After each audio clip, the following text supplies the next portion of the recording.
Namaskar. Today we will study aminoglycoside antibiotics. So some of the examples of aminoglycoside antibiotics are streptomycin, neomycin, kanamycin, gentamicin, paromomycin, tobramycin, amikacin, netilmycin, framicetin. So these are all bactericidal in therapeutic doses, but if we use them in lower dose, they will be bacteriostatic. Let us now discuss the mechanism of action of aminoglycoside antibiotics. They inhibit the 30S subunit of ribosome.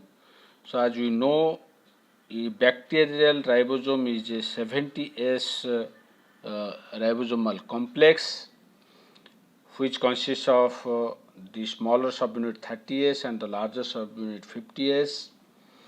Messenger RNA binds to the 30S subunit and transfer RNA binds to the 50S subunit. The transfer RNA has the anticodon, which is specific to the codon present in the messenger RNA, and the messenger RNA genetic code is specific for the protein to be synthesized. So the anticodon in transfer RNA recognizes the messenger RNA codon and accordingly supplies the amino acid. And amino acids, when one after another combine, it will form the polypeptide or protein. So aminoglycosides inhibit 30S subunit of ribosome and inhibit the formation of the initiation complex. This 30S mRNA complex is inhibited, and it also inhibits the actually by inhibiting the 30S subunit, it induces the misreading of the code of the messenger RNA template, and they cause breakup of polysomes into non-functional monosomes, and in this way they inhibit the protein synthesis. So overall, if we say aminoglycoside antibiotics inhibit 30S subunit of ribosome and inhibit protein synthesis. So now if we discuss the pharmacokinetics, they are not absorbed in the GIT because they are polycations and highly polar. So they are given by intramuscular or intravenous route, and their penetration through the cell membrane of the bacteria is partly dependent on a oxygen dependent active transport, the polyamine carrier system. So they are effective against aerobic microorganisms and have minimal action against anaerobic microorganisms because of this oxygen dependent polyamine carrier system required for their penetration into the cell membrane. And they are safe, they do not cross placenta, so they are safe in pregnancy, and they are excreted unchanged through glomerulus. However, many of the aminoglycosides are toxic, so they are preferably used topically.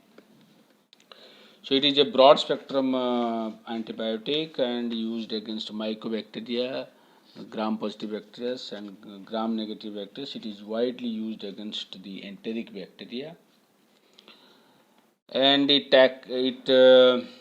causes ototoxicity, and because it causes damage of vestibule and cochlea in the inner ear, and by damaging the vestibule it causes loss of balance, and by damaging the cochlea it causes deafness.